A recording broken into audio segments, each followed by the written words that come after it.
Hello and welcome back to Retro Raven Game BCs. Alright, so welcome back for this adventure of Vampire the Masquerade Coteries of New York. So, we're on night 3 still, of being a vampire, so definitely going interesting. I kind of messed up and pissed off some people. I met the prince last time. I think I impressed her in that I stopped one of the, anarchs that we brought to the Elysium, and I used Dominate to stop him. And it wasn't really needed, but it seemed like it did good for showing allegiance. And now we're back at Sophie's apartment, and we're going to see exactly where this goes. All right, so please have a seat. I shall be right with you. So I think I've made some good alliances, and I think I did piss off at least one person. So you take in your surroundings. The apartment is in a gallery, an old school smoking room that you've seen in some period piece once, and the nouveau riche living room meticulously combined together. Apologies, old habits die hard. Clearly, some stick with you even after death. So, I mean, not that vampires really breathe all that much, but affectations and whatnot. Just like the one dude that has glasses even though he doesn't really need them. She drags on her cigarette and breathes out. Breathes. How is she doing that? Can you do that? Oh, yes. You might not know, it takes some practice, but you can keep smoking if you'd like. Other things too? Experiment. You might surprise yourself. But I did not bring you here to show off. This is where I rest these nights. That door in the back? The bedroom. Similar to yours, I have servants and bodyguards in addition, of course. I brought you here because I need you to trust me. When I told you before that I needed your best behavior to uphold my good standing at the court, I meant it. But that's not the whole story. I have your interest in mind too. That's why I've given you your own haven. Why I'm trying to teach you how to navigate this new reality. But you need to trust me, or else it won't work. You can come here whenever you feel like asking me something when you're in trouble too, though I hope that won't happen very often.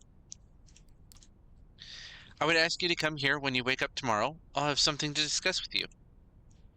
So, let's see, I'll be here. Trust needs to be earned. Why not discuss it right now? It's probably close to morning. Let's keep going with the polite angle. Okay, I'll come over first thing tomorrow night. So, no hunting opportunity. I appreciate that. That silence again. There's definitely something on Sophie's mind tonight, but she doesn't seem eager to share it with you just yet. I'm leaving for another visit. Come downstairs with me. We'll give you a lift. A quick trip, a promise that you'll show up tomorrow, and some polite goodbyes later. You open the door to your haven and gather your thoughts. It's exciting in a way, being dragged deeper and deeper into this secret society and its rules. Whatever Sophie has planned for you, it's bound to teach you more about this thing you've become. You sink into your vampiric sleep with just a sliver of hope. It's a welcome change. All right, time to rest. Excuse me. All right. Once more, the darkness falls upon the city. You wake up, same as you have these past few nights. In a windowless room. As you pry open the reinforced door, you look out the window to see, invariably, the sky bereft of sunlight, and then it hits you. The hunger. For a moment, you let yourself wonder if there will ever come a night when it's just not there.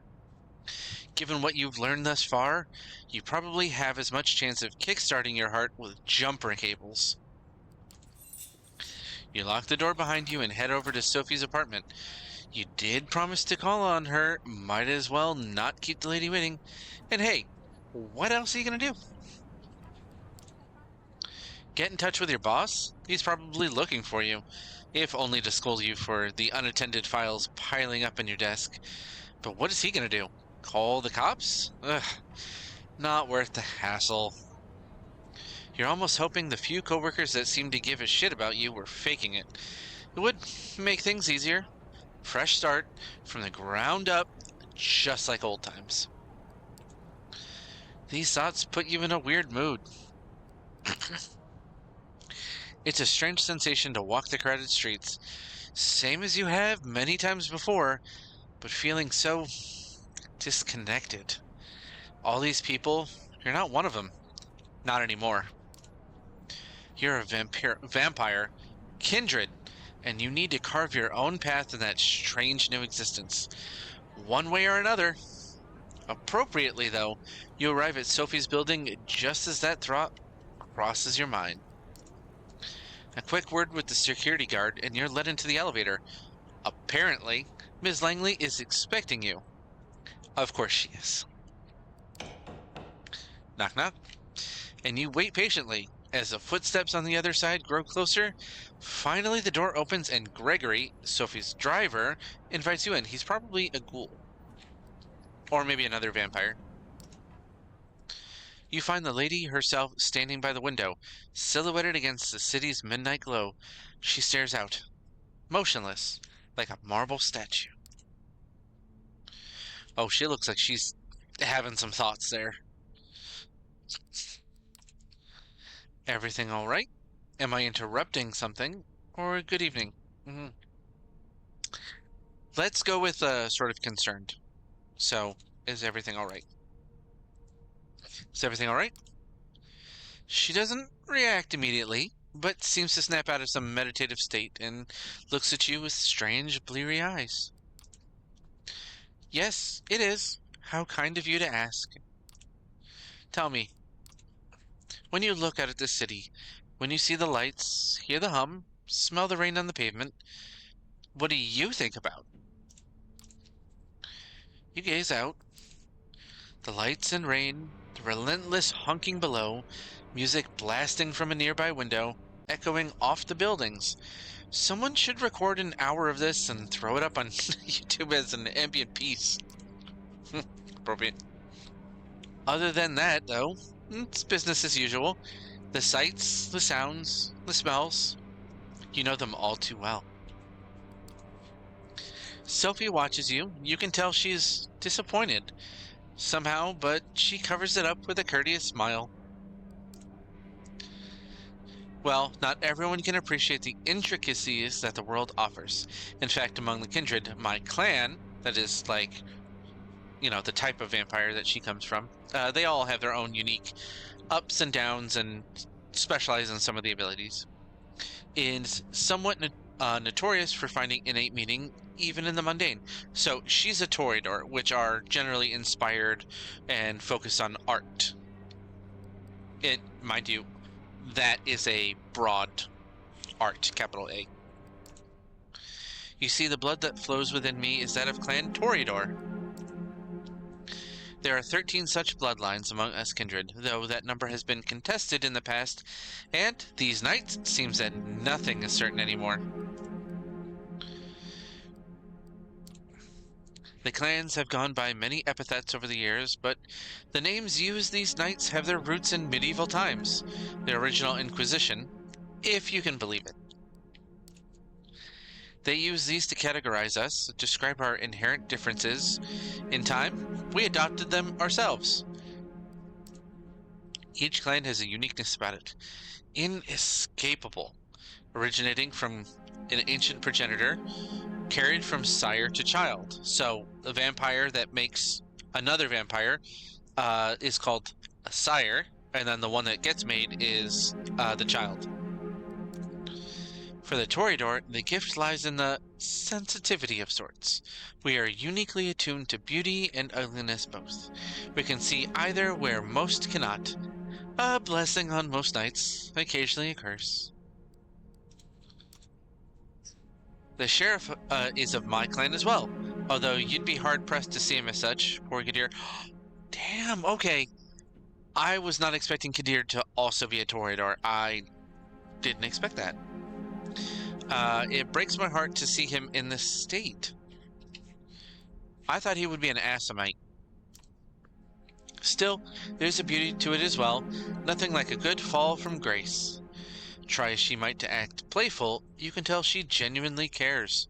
She lets her gaze wander for a brief moment, but is quick to regain its composure. There are other Ventru.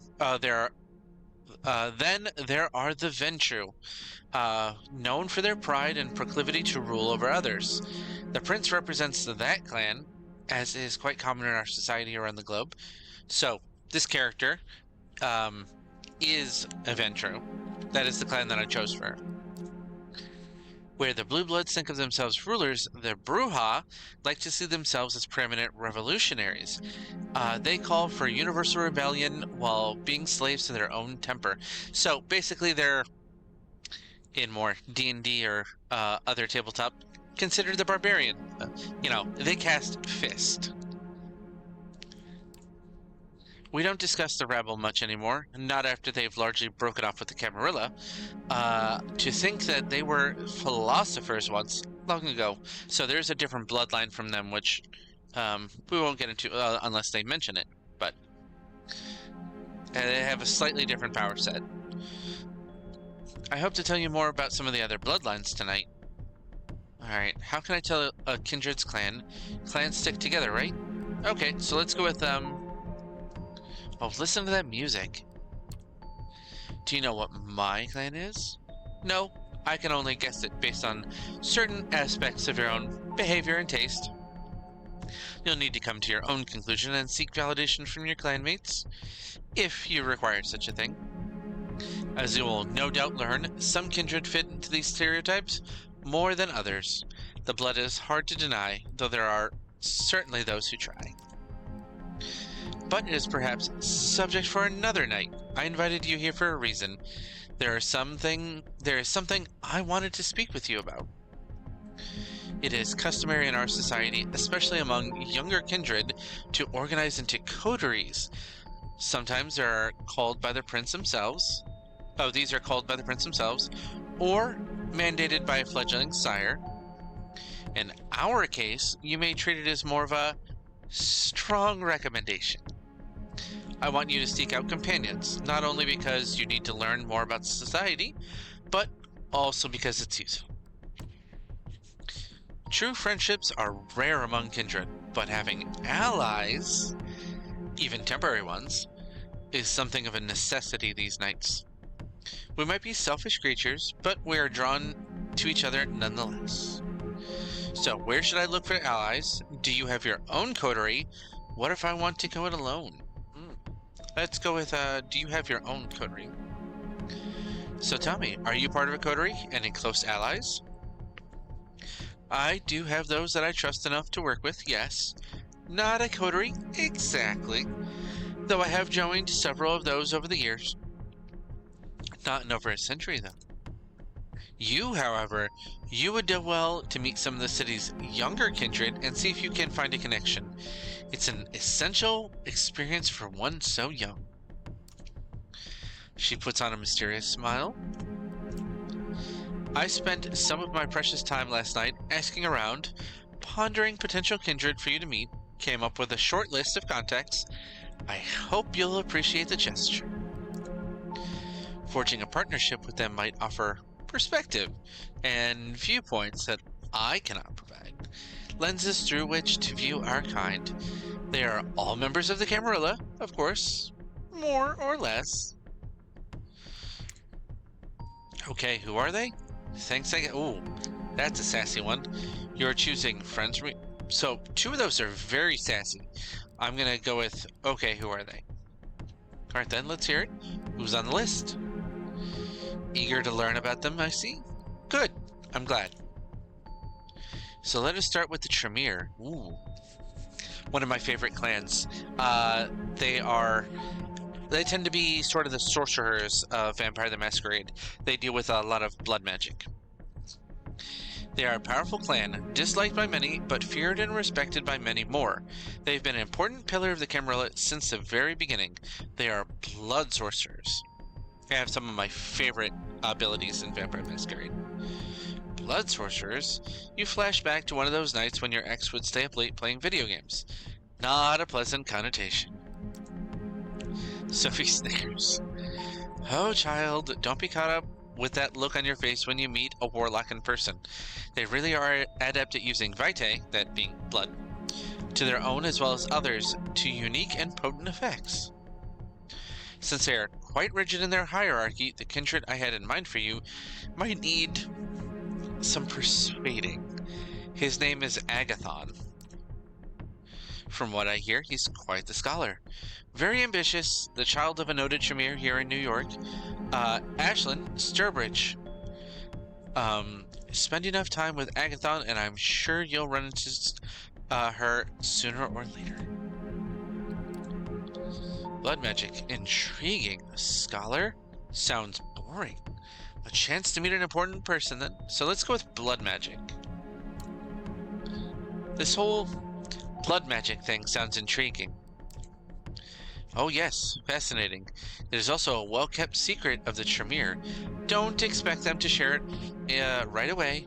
Some things have to be earned.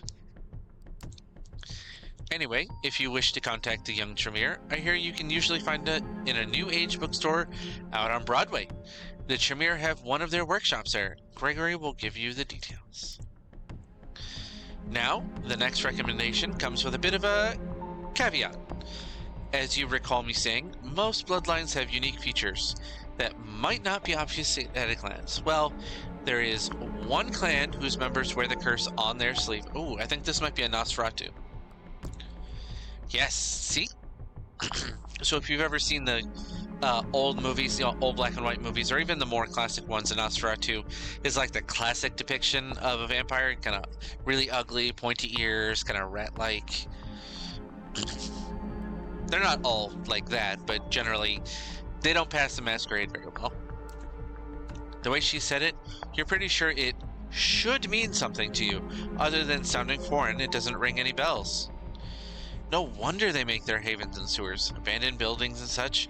Their appearance is hideous, and obviously unnatural. Had they walked the streets like any other kindred, the kind would have learned of our existence long ago. Did she just shudder? It's hard to tell with her usual complexion, but you could swear her skin suddenly took on an even more sickly color. The one I have in mind isn't as big of an eyesore as the worst of them, but he's no Adonis either. Still, he has some talents and connections that you might find useful. His name is D'Angelo, and he has an office, for lack of a better term, in the otherwise abandoned grain terminal in Red Hook, right next to one of those Swedish stores. The name escapes me. The ones with the awful furniture. I think it's gotta be IKEA.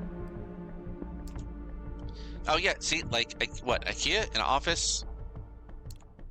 Swedish furniture? You mean IKEA? Yes, that's it. My mind struggles to retain things that are aesthetically displeasing. D'Angelo does odd jobs for Kadir, digging up dirt, locating kindred who would prefer to remain hidden, the kind of work the Nosferatu are best at. He's on a case right now, something to do with kind murders, I think. After your initial brush with our dear sheriff, I think it would be wise to show some goodwill towards his agenda. Assisting D'Angelo with his investigation might be just the thing. She takes a brief pause to look out the window again. Now come the two more exotic proposals. Exotic, as if the blood mage and the vampire detective were business as usual. You may have heard about the Gangrel before. They're not. They are a wild clan, in touch with their beasts in a way that others might not dare to attempt. They mostly keep out of the big cities, but there are exceptions. So they're more feral, I guess is the right word. They tend to have animalism, which allows them to talk or control animals, and protean, which lets them basically shapeshift, grow claws, turn into animals outright, or even the more classic depiction of turning into mist. Not all of them, mind you, are as good at that, but it's pretty common for that clan. Nominally, they haven't been part of the Camarilla for over 2 decades, but the one kindred I would like you to meet has strong, shall we say, familial ties to the sect. Her name is Tamika. Her sire, Jezebel, was instrumental during the Battle of New York back in 1999, the very same battle that cemented the city as Camarilla domain. Sadly, her achievements have gone largely unrecognized. Tamika and a number of her siblings still reside in the domain they were awarded after the battle, Prospect Park. Jezebel herself left the city some years ago, fed up with being underappreciated. Oh, aren't we all? Anything more about Tamika? You mentioned siblings. Should I contact non-Camarilla clans? Let's go with siblings. Actual biological brothers and sisters? No, not in the mortal sense. The gang rules sometimes use the word brood to indicate child or beget by the same sire. As you can probably tell, they do take the whole animal motif quite far. I'm not sure how many of them there are, but they are rumored to be a tight-knit group. The gangrel often act on instinct, so when you meet Tamika or her siblings, be careful not to slight them. So, play it real cool with them. They are easily provoked and can hold a grudge for a long time. I speak from experience. So you see, seeking out Tamika could prove quite educational, if nothing else, and who knows, perhaps you will find her temperament to be a welcome change of pace. But, speaking of change of pace, I have one last suggestion for you, though it's one I don't make lightly. The kindred who calls herself Hope. She's a Malkavian. They are a uniquely cursed clan. For centuries we considered them mad, insane, unhinged, but those of us who spend enough time with them come to understand the truth. It is no sickness, but a unique perception of the world that has them appear to us as unstable, and that perception can prove very valuable. So Malkavians are, I don't want to say mad, but they have a tendency of being very eccentric. So it can often seem that way. There is a saying among, old Vampire the Masquerade LARPers of like a fish mulk, where super overplaying of like eccentricities and stuff like that can sometimes be really overwhelming to a lot of groups or a lot of people. But I find they're also like very intuitive and have the ability to usually auspex, which is the like heightened senses type abilities. Having a Malkavian as your companion might be taxing on the nerves and a truest test of patience at times. But their insight and intuition are unrivaled among kindred. As for Hope specifically, she is said to be a recluse, but I have it on good authority that she can currently be found in an internet cafe. I believe it's called in Lower Manhattan. They still have those? Gregory has the address. So she doesn't sound like my type. An internet cafe? Quaint. Where did you learn about Hope? Okay, let's go with this one. Where did you learn about her exactly? One of my colleagues told me about her. She considers her uniquely talented and tapped into the current fads among kind. Not something I am personally interested in, as I'm sure you know by now. I take his word for it, at any rate. Well, I believe that's all of them. I still have a few social calls to make tonight, so I'll leave you to it. Use tonight and tomorrow to arrange some cordial visits of your own. I will send Gregory for you as soon as I have further need of your services. Oh, that reminds me, you'll need a car. Join us downstairs, won't you? She smiles once more and turns to her driver. He helps her put on her coat, and the three of you leave Sophie's apartment. Sophie points to one of the cars near the building as Gregory hands you the keys. It's a rather inconspicuous compact car. Decent looking, if not luxurious ride. Stay safe. This is your first night alone. Don't let it be your last. As they drive away, you find yourself with more freedom than you've had for the past few nights. Blessing? A burden? Time will tell. With the list of addresses in hand, you consider your next move. Ooh, okay, so I get to choose who to start first. So I can't rest. So, it's a kind of magic. Sophie mentioned a vampire clan of blood sorcerers sparked your attention. One of them, Agathon, could potentially be your introduction to bizarre powers of the Tremere. Searching for Hope. Sophie suggested you meet Hope, a reclusive member of the Malkavian clan. She's supposedly holed up in an internet cafe lower in Manhattan. Then there's Gumshoe in the Dark. A recent string of violent killings has a Red Hook district of Brooklyn on edge. Sophie mentioned that Kadir al-Asmai, a secret associate investigating the murders, a Nosferatu neonate by the name of D'Angelo. If you help him out, he might be persuaded to form a lasting partnership. And that might be a really good way to get into Kadir's good graces. So first I think I'm going to do the Tremere, and then this guy. Then we have Jezebel's Childer. Sophie mentions a gangrel neonate by the name of Tamika who made herself haven in Prospect Park. The Ferals aren't exactly a social bunch, even by kindred standards. But if you can keep her from clawing your eyes out just long enough, she might be persuaded to join you. So let's start with this one. You arrive at the address given to you by Sophie, a small bookstore smack dab in the middle of Broadway, of all places. What really catches you off guard, though, is the store's display. From what you've heard about the Tremere, they are infamous for their ties to the occult and the mystical. And yet, now, looking at the oddball collection of items in the display windows, it feels borderline satirical. The books here cover everything from Ayurvedic practices and homeopathy to wellness and self-motivation. A vaguely amusing juxtapositions don't end there, though. You notice a copy of Anton LaVey's Satanic Bible tucked behind a cheap smiling Buddha.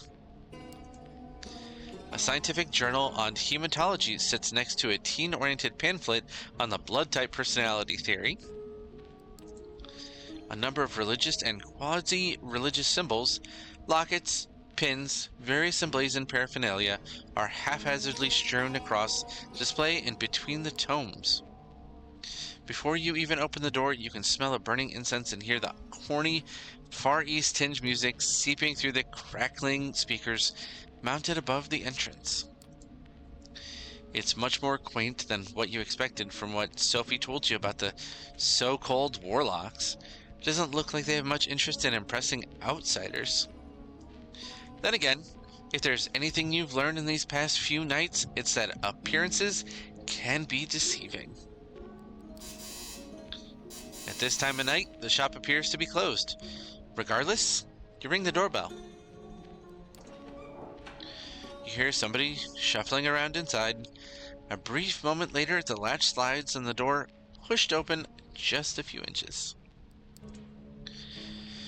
Tired-looking blonde in loose clothes appears in the crack. She seems confused, like you just woke her up.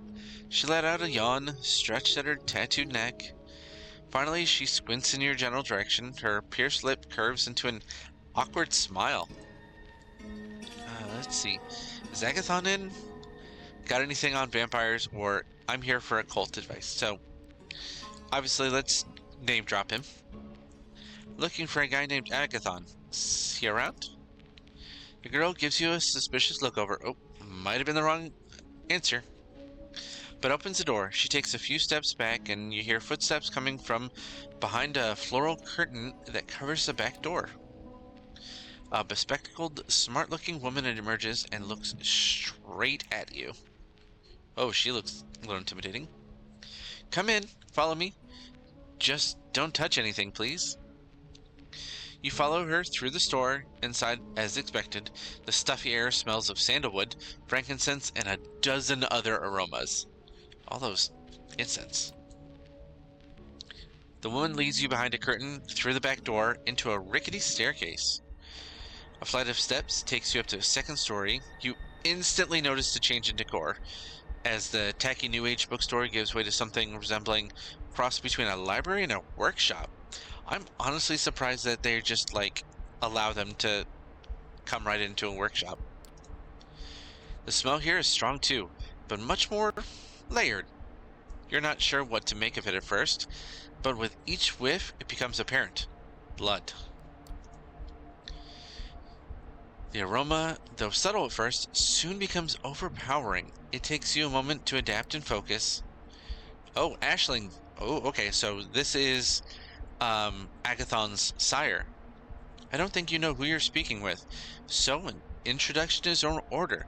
My name is Aisling Sturbridge, and I am the High Regent of the Chantry of the Five Boroughs. That is to say, the hierarchy of Tremere tend to gather more in a chantry. That's to say, all the Tremere of a particular domain, and then from there, coterie is a much smaller breakdown of that. However, alliance is first and foremost to the chantry and the clan as a whole. You are a raven, correct? I have to say, you're lucky the ward outside the buildings is only there for notifications tonight. Otherwise, it would have been quite unpleasant. So, ward is a particular ritual for Tremere thaumaturgy, that being their blood magic, that if the wards are against you, well, you're going to end up with a bit of toasty. To answer your question, Agathon is here, but he's hard at work and I wouldn't want to disturb him. Am I to understand this is a social visit? Alright, so how do you know who I am? High Regent, sounds important. Hiding above an occult bookstore. Okay, so let's go with this one. High Regent of the Chantry of the Five Boroughs. That's quite a mouthful. It might sound fancy, but that's because there's a well-established tradition behind it. One you'd be wise not to ridicule. Some might take offense. Me, for one. What is it that you're here for? I heard good things about Agathon. I was expecting to find Agathon. Or Sophie mentioned Agathon to me. Okay, so let's name drop Sophie. Sophie suggested I should meet Agathon. She said he's quite knowledgeable. Did she now? Aisling looks you up and down. Her countenance seems unchanged, but you can tell she's judging what you said. That's new. Suddenly a man enters from a side room. He doesn't even look at you, lost in his own thoughts.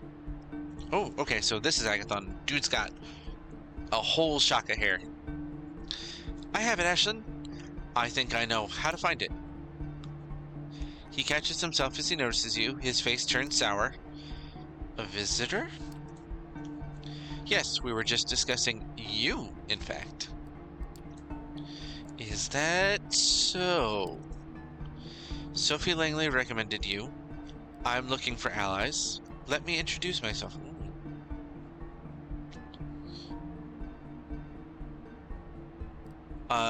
Name dropping seems to be pretty good at the moment. Sophie Langley recommended that I contacted you about teaming up. Teaming up? He seems very confused by the notion. For what? I could assist you in your work. For the company, what else? Or I could use your knowledge. Ooh. I don't really like any of these. They all seem kind of...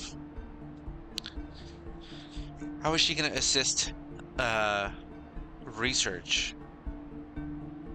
Let's go with I could use your knowledge.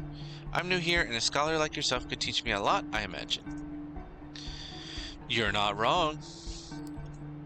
Ooh, he turns to Aisling. High Regent, may I ask your advice on this?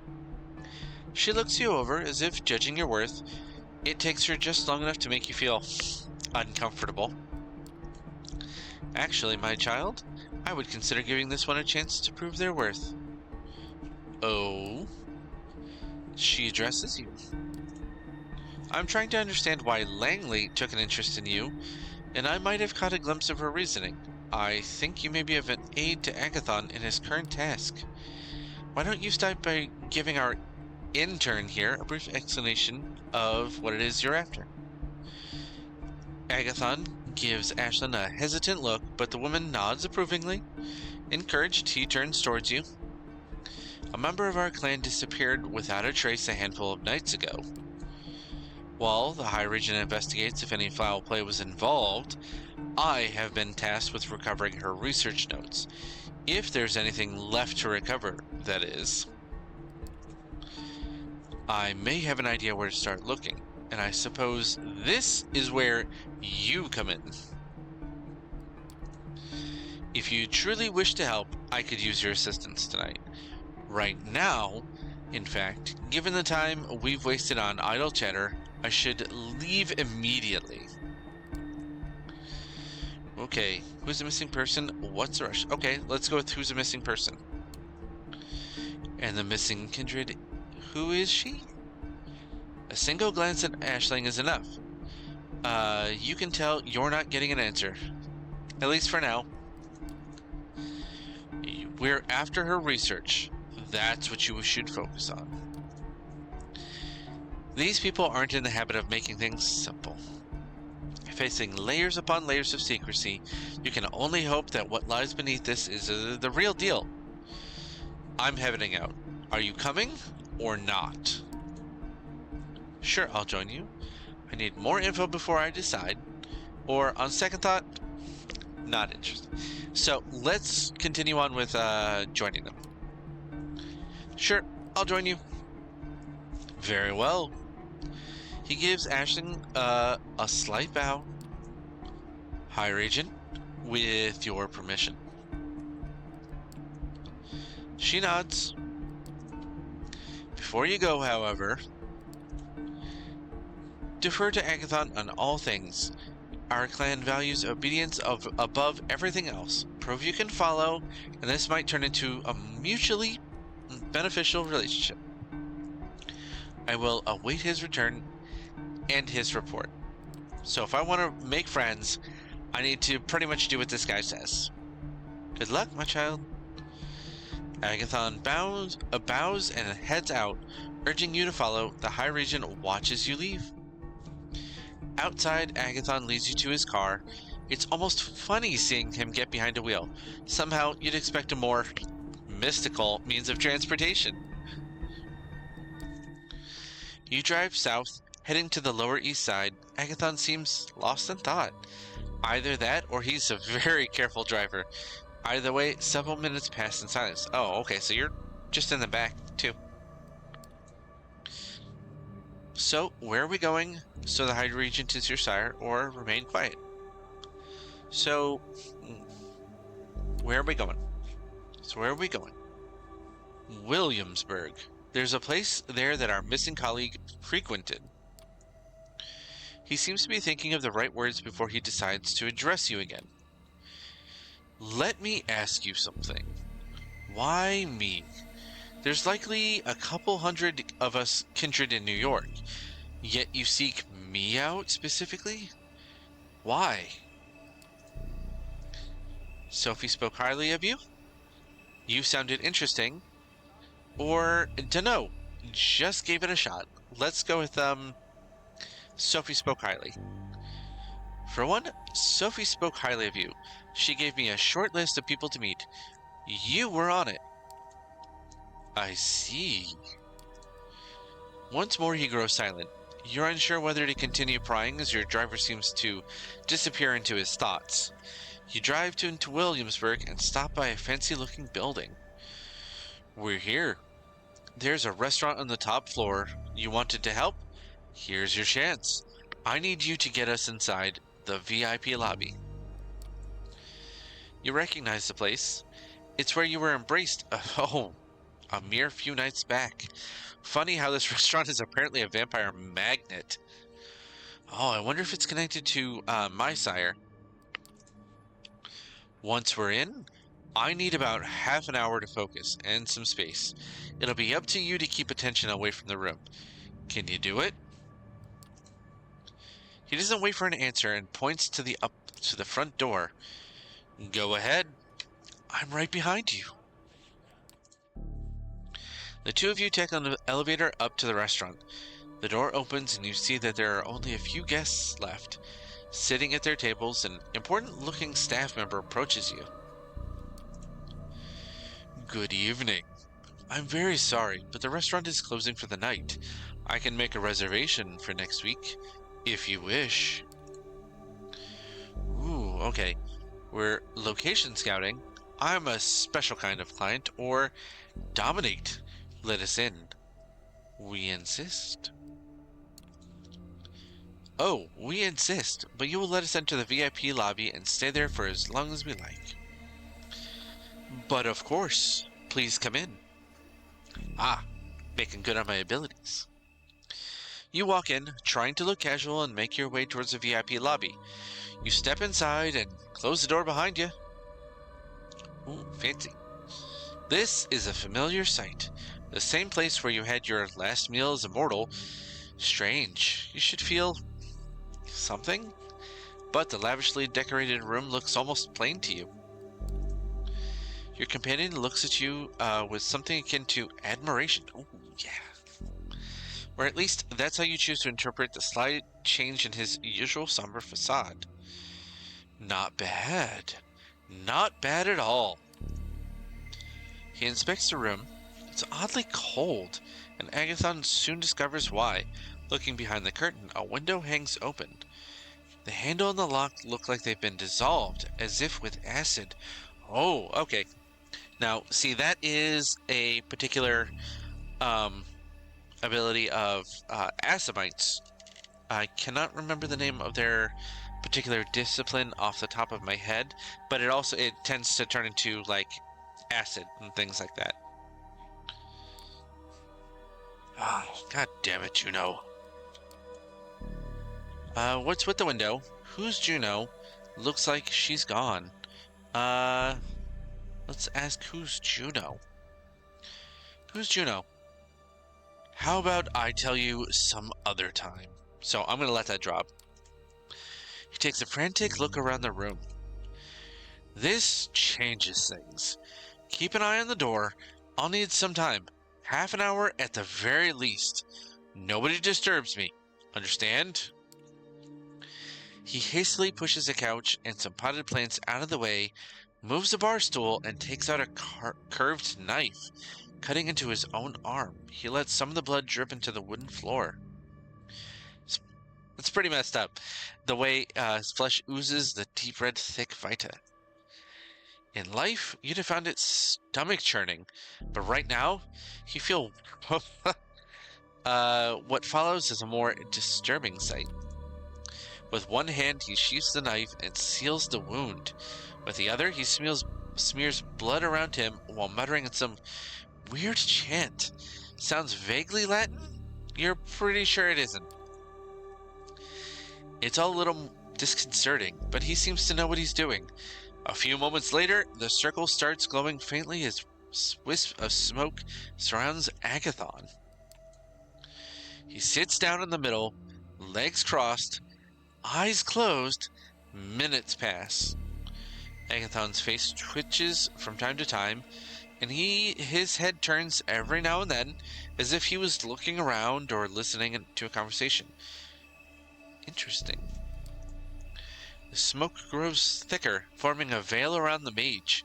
You expected something more flashy, but it's still a sight to behold. You wonder what the point of it is, but refrain from asking. It's probably best to let Agathon do his thing. For close to 30 minutes, you're left to your own devices. Suddenly, the door swings open and the manager storms in. Ready to raise hell. The initial haze must have worn off quicker than usual. Oh, crap. Calm him down. Argue with him to buy time. Let's argue with him. I need to buy time. You start a shouting match with the manager. He seems almost happy to oblige. You can tell he's dealt with problematic customers before. You go back and forth for a while until his face becomes red and his voice grows hoarse. At some point, he looks just about ready to throw the first punch. That's when Agathon finally gets up off the floor. He shakes his head and casually walks over to the sofa, picking up something from behind the cracks in the upholstery. We're done here. Let's go. Who the hell do you think you are? Get out of my restaurant this instant. Not wanting to make the situation any worse, you walk out sheepishly. The manager follows you all the way to the elevator, shouting and cursing. Agathon doesn't seem particularly fazed by any of this. The restaurant staff throw you some curious glances as you walk toward the elevator, but wisely decide not to bother you. The ride down feels tense. You half expect to see a police car waiting outside. Agathon only seems to relax once you're back in the car. He starts the engine, takes a right at the Continental Army Plaza, back to the bridge towards Manhattan. You're just about to say something, but Agathon beats you to it. That went better than I expected, all things considered. Might have been a trick of the light, but you're pretty sure you just saw a smile. Aw, he's warming up. I'm used to working alone, but what I'm dealing with right now, it might require some more assistance, and you seem capable enough. Thanks, I guess. Found what you came for. I can do more, you know. Ooh, okay, so... You know, I can do more than watch your back while you're channeling Madame Blavatsky. Can you now? I guess we'll find out next time. Okay, so... That's good. So they're obviously going to be a second time. That seemed to deplete his social battery for the night. Oh, I know that feeling. You drive the rest of the way in silence. It doesn't take you long to reach the Warlock's hideout. Agathon waves at you absent-mindedly, once again, lost in his thoughts, hopelessly so. One of these nights, you should probably take him up on his offer. Who knows? If you gain his trust, maybe you can actually break through his stoic facade and meet the man underneath. The hunger calls to you. The city skyscrapers, seemingly never-ending sprawl of the boroughs, it's all a prison. You need to get out. You need to take back control over this life this instant. The memory of your sire's frosty blue eyes mocks you, tempts you to show the dominance, to prove you have the guts to take what you want. Feeding, that's just the thing. Coaxing, no, ordering a mortal to bend to your will, drinking deep from their lifeblood. Faces pass by you, while some look more ravishing than others. Any would do right now. You compose yourself, your rational mind fearing a blatant breach of the Masquerade's temporary hold over your beast and its compulsions. Calming yourself is a small victory in and of itself. The semblance of command will have to do for now, but it won't last. You need to quench your hunger before it overtakes you and make you lose control. All right. So, with that, we are going to end there, and next time we will see who we want to visit next. But that was really interesting. So, Sophie wants us to form a coterie, which is pretty cool. Make my own little group of vampires, a little gang. And she gave us a couple of options to choose from. 4 in total, and with the Tremere, that was pretty interesting. I can't wait to see if they actually show more of what he does, or if they'll teach us. But I can't wait. And if you really enjoyed this, make sure to like and subscribe, and check out some of my other content, including Resident Evil 4 VR. I also have Vampire the Masquerade Justice, which is more action-oriented than this. And it's really interesting. I definitely think you guys should check it out if you're really into World of Darkness stuff. Also, new episodes of Wraith the Oblivion Aftermath coming out. I hope to see you there, and have a good one.